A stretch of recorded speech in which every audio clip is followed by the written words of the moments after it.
دل ہی دل میں بیزار رہتا ہے۔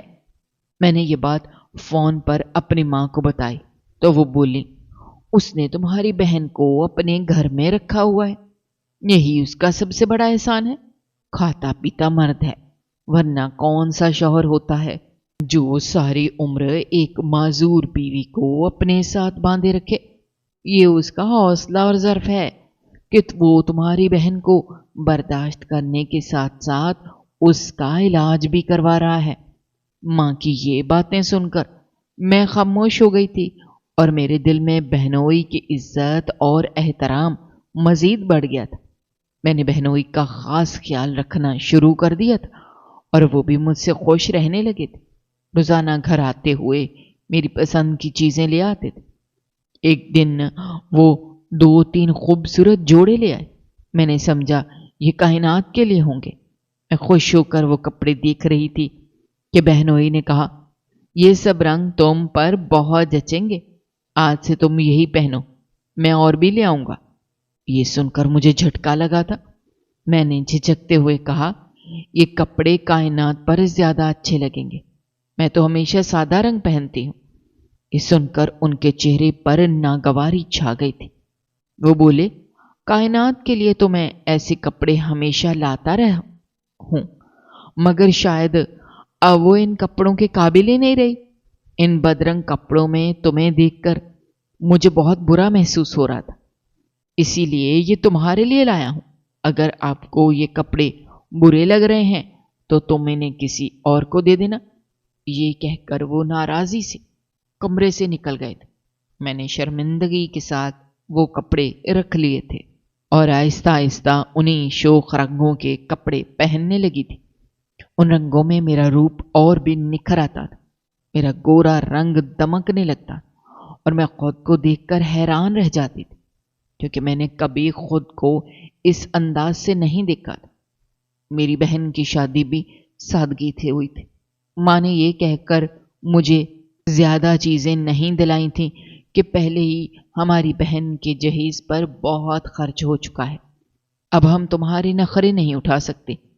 اسی لیے میں نے پرانے کپڑوں میں ہی بہن کی شادی گزاری تھی، مگر اب بہنوئی میرے لیے ہر روز نئی چیزیں لانے لگے تھے اور میں اب ہر وقت بہن کے گھر ایک سجی سوری لڑکی کی طرح رہنے لگی تھی۔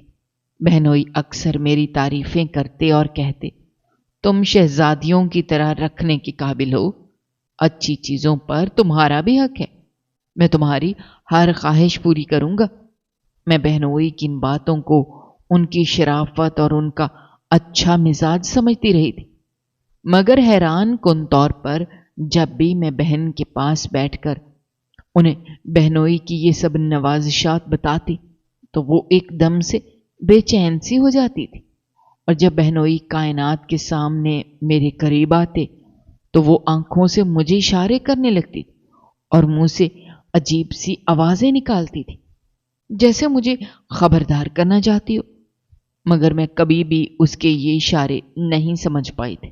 میں پریشان ہو کر بہن کو دیکھتی تو بہنوئی میرے کندھے پر ہاتھ رکھ کر نرمی سے کہتے، جب سے تمہاری بہن مفلوج ہوئی ہے وہ اکثر ایسی الٹی سیدھی حرکتیں کرتی رہتی ہے، تم فکر نہ کرو، میں اسے سنبھال لوں گا۔ یہ کہہ کر وہ مجھے دوسرے کمرے میں بھیج دیتے تھے اور میں بھی مطمئن ہو کر وہاں سے اٹھتی اور واپس اپنے کمرے میں چلی جاتی تھی۔ پہلے تو میں جب بھی فون پر ماں سے بات کرتی تھی تو اداسی میں ان سے کہتی تھی کہ مجھے اپنے گھر لے جائیں، لیکن جیسے جیسے دن گزرتے جا رہے تھے میرا دل بہن کے گھر لگنے لگا تھا۔ ایک تو یہ اطمینان تھا کہ میں اپنی بہن کا پورے دل سے خیال رکھ رہی ہوں، روزانہ اسے صاف ستھرا لباس پہنا دیتی اور اپنی کمزور سی بہن کو کبھی دائیں تو کبھی بائیں کروٹ بدلوا دیتی تاکہ ایک ہی حالت میں پڑے رہنے سے اس کے جسم میں مزید کڑاؤ نہ آ جائے۔ دوسرا یہ سکون بھی تھا کہ بہنوئی نے مجھے اچھی طرح رکھا ہوا ہے۔ جب میں ان کی شکر گزار ہونے لگتی تو وہ ذرا مغرور سے لہجے میں کہتے، یہ کوئی بڑی بات نہیں ہے، اللہ کا دیا سب کچھ ہے، اور میں گھر میں ویسے بھی کھلے دل سے خرچ کرتا رہتا ہوں۔ تمہاری بہن بھی ہمیشہ یہی تعریف کرتی تھی کہ مجھ جیسا مرد قسمت والی عورتوں کو ہی نصیب ہوتا ہے۔ شادی کے دن جب میں نے پہلی بار اپنے بہنوئی کو دور سے دیکھا تھا تو دل ٹوٹ سا گیا تھا۔ مجھے دکھ ہوا تھا کہ میرے ماں باپ نے میری کم عمر اور خوبصورت بہن کی شادی ایسے شخص سے کیوں کر دی جو بظاہر بدصورت لگتا ہے۔ مگر جب وقت کے ساتھ میں ان کے قریب رہنے لگی، ان کا رویہ دیکھ کر میں بھی ان سے متاثر ہونے لگی۔ مجھے لگتا تھا کہ میرا بہنوئی مجھے اپنی چھوٹی بہن سمجھ کر اتنی توجہ دیتا ہے، اور مجھے ان کے رویے پر کسی طرح کا شک نہیں ہوا۔ لیکن کچھ عرصے بعد وہ میرے قریب تر ہونے لگے۔ میں جب اپنے کمرے میں رات کو پڑھائی کرتی تو وہ بہانے سے میرے پاس آ جاتے، کبھی میری کتابیں کھول کر دیکھتے اور ادھر ادھر کے سوال کرنے لگتے، کبھی نیند نہ آنے کا بہانہ کر کے میرے پاس بیٹھے رہتے، اور اکثر میرے کمرے میں آ کر اپنی تنہائی کا شکوہ کرتے رہتے تھے۔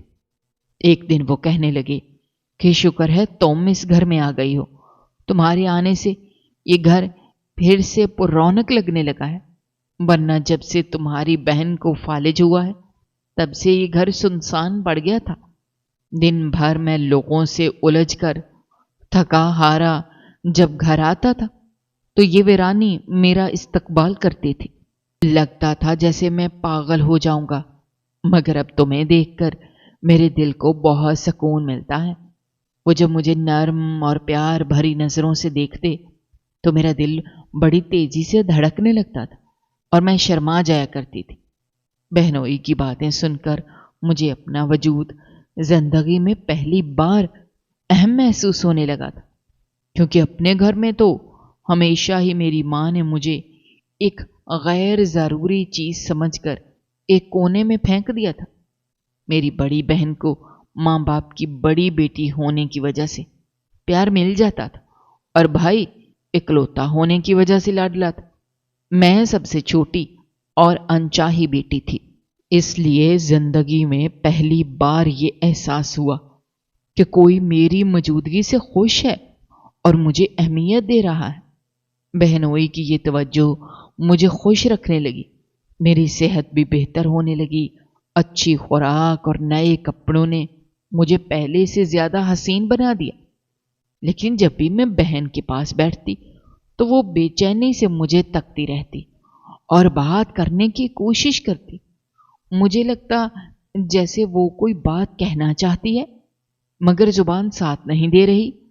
میں پریشان ہو جاتی اور ایک دن یہ بات بہنوئی سے کہہ دی تو وہ مجھے تسلی دینے لگے، کہنے لگے ایسی کوئی بات نہیں ہے، تم اپنی بہن کا بہت خیال رکھتی ہو، وہ بس اپنی حالت سے تنگ آ کر مایوسی جتانے لگتی ہے، بہتر ہے کہ تم اس کی باتوں کو زیادہ نہ سوچو ورنہ تمہارا دل دکھے گا۔ لیکن ان کی بات سن کر میں اور زیادہ فکر مند ہو گئی، اور پھر میں نے طے کر لیا تھا کہ اب میں اپنی بہن کے ساتھ پہلے سے بھی زیادہ وقت گزاروں گی۔ پہلے پہل تو اپنی ماں کی نصیحت کو مد نظر رکھتے ہوئے میں جب بھی اپنے بہنوئی کو گھر آتا دیکھتی تھی تو فوراً بہن کے کمرے سے نکل آتی تھی۔ لیکن اب حالات اس طرح بدل گئے تھے کہ بہنوئی کے آنے کے بعد بھی میں بہن کے پاس ہی بیٹھی رہتی تھی۔ میرے بہنوئی میرے قریب بیٹھ جاتے اور تسلی دینے کے بہانے کبھی میرے کندھے پر ہاتھ رکھتے تھے تو کبھی مجھے بڑے پیار سے چھونے لگتے تھے۔ لیکن میں ان سب باتوں پر دھیان نہیں دیا کرتی تھی، کیونکہ میری توجہ ہمیشہ اپنی بہن کی آنکھوں پر مرکوز ہوتی تھی، جو پھیلی ہوئی اور اشارے کرتی ہوئی مجھے بہت کچھ سمجھا رہی ہوتی تھی۔ ہر بار بہنوئی مجھے کسی نہ کسی کام کا بہانہ بنا کر کچن میں بھیج دیتے تھے، اور پھر جب میں واپس آتی تو میری بہن خاموشی سے آنکھیں بند کیے بستر پر پڑی ہوتی تھی۔ ایک دن میری بہنوئی نے کہا کہ تمہاری بہن اب تمہیں بہت زیادہ تنگ کرنے لگی،